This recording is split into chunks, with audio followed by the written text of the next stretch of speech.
Ultra to pre? Ha? Ultra? Oh. Ha? What's yung ati ito na pre? Wala ito, sunod. Ano ba yun? Kailanganin ko sa legit. Lemon pre.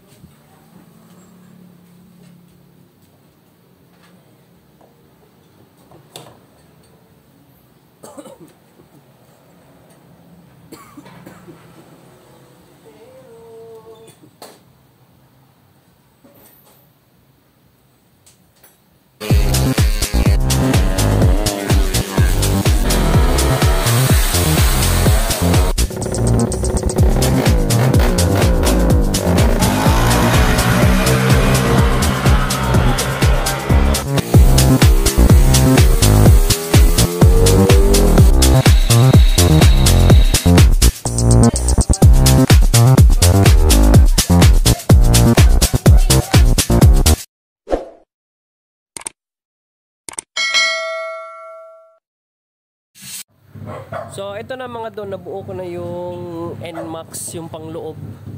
So naka pitch bike, connecting rod tayo din. Yung crankshaft is standard. So stock stroke yung choice natin para sa 195cc. So naglagay lang ako ng pabigat doon sa likod o mga counterweights para sa crankshaft balance.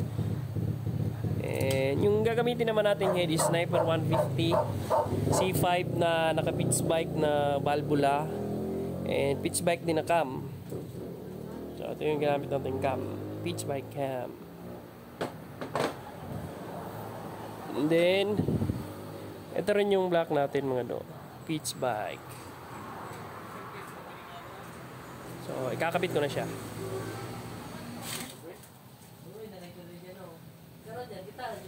Forma jab sniper lo no.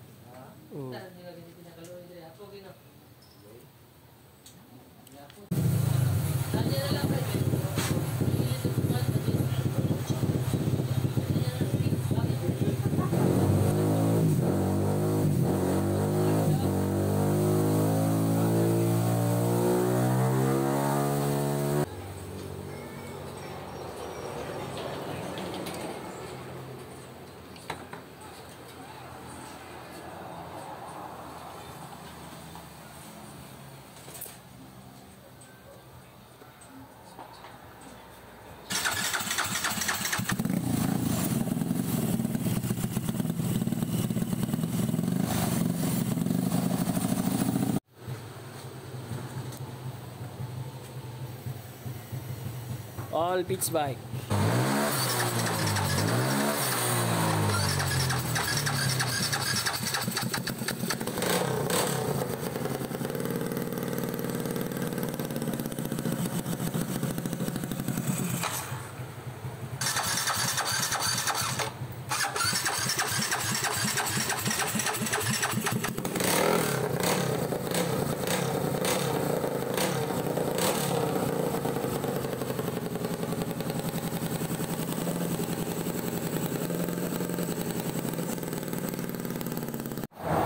So good morning ulit mga do. So malapit na matapos yung binubuo nating NMAX na 195cc. So ginagawa ko muna ngayon is pinaprioritize ko pa yung pag-andar and hindi sumabog. So inarrange ko na lahat yung mga clearances. Nagpalit-palit ako ng cam. And itong throttle body kukunan po, porting ko pa dito. So ito yung isa sa mga patunay na kahit ready-made na yung pyesa so sa pangalan na nag-a-upgrade ka, iba-iba klaseng total body, iba-ibang size. So hindi pwedeng diretso kabit na lang. So ito, ipoport ko pa to para match dun sa total body na ilalagay ko. So itong head na to, ito yung dala niyang total body. Ito yung dala niyang manifold. So swak naman siya dyan. So yung total body natin is iba yung size. So kailangan natin palakihan konti yung butas ng intake port. So ito naman yung radiator natin is temporary lang muna. So wineld tsaka binracket bracket dyan ni John Roy. And kulang pa tayo sa hoses. So hindi pa ako naglagay ng injection, ang tawag nito, yung fuel pump tatry ko muna yung stock. And sa gulong, stock muna kami. Sa gilid, pitch bike yung lalagay natin lahat. So, naka all pitch bike yung ano natin, makina natin. Pwera lang dito sa cam gear cover dito. Espada yung brand. Pump, iba yung brand. So, wala naman siguro magiging problema. So, ito yung ECU natin. NMAX. So, ano pa bang kulang? So, marami pang kulang. And, mandar na siya. Kaso, hindi ko sure kung malakas ba. Pero, syempre, tutunuhin pa natin yan. So, sa linggo, doon na malalaman kung malakas ba talaga siya. And sa cable naman dito sa throttle, hindi ko pa alam kung anong gagawin ko o anong ilalagay ko. So siguro ito muna puputulin lang, tas didiskartehan lang kung anong actually na napipiga naman. So ito lang yung bracket ba yung pwede sa kanya.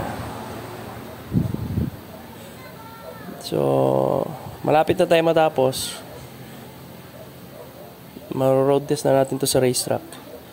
Throttle body pitch bike, TPS pitch bike. So, lahat ng parts is pitch bike. Pwera lang na sa starter. So, kasi built-in na to, hindi ko na sinamahan ng starter. So, yung pump. So, radiator pump. So far, malapit na matapos. Medyo natagalan kasi ito nga pala, may nagalimutan ako. Pitch bike to? Mega Blaster na ignition coil. Napakalakas ng kuryente mga do. Tinest ko yan. Actually, pwede natin i-test ngayon. So ito mga do, sample dun sa kuryente niya. So sa number 3 pa natin to nilagay.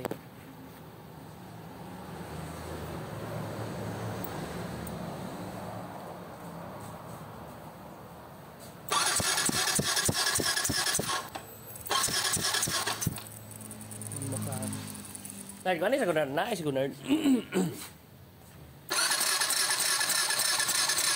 Kaya yung kuryente. Yeah. Right. So, sa number 3 pa yan mga do. So, imaginein mo hanggang number 8 ba ata yan or 9? So, dun pala makakapagtuno ka na sa kuryente kung gaano kalakas yung gusto ibigay mo. And more fuel to burn. Mas marami rin yung mas malakas dapat yung kuryente. So, maraming fuel, malakas na kuryente is equal to malakas na sabog. So, malakas na dagdag puwersa dun sa makina.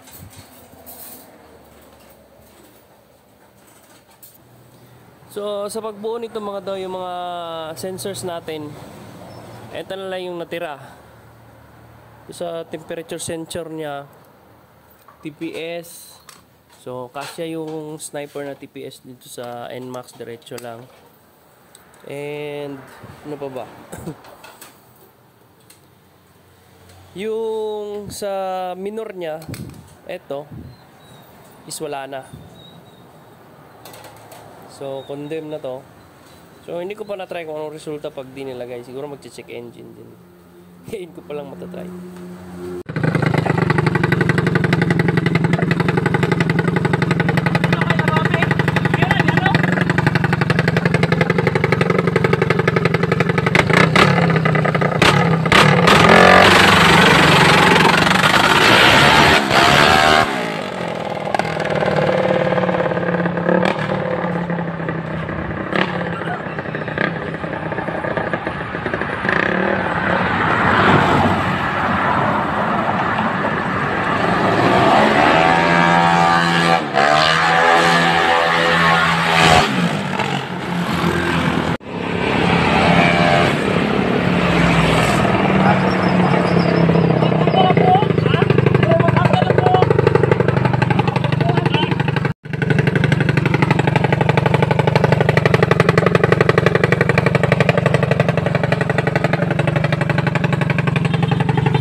ba? Karon eh. 5.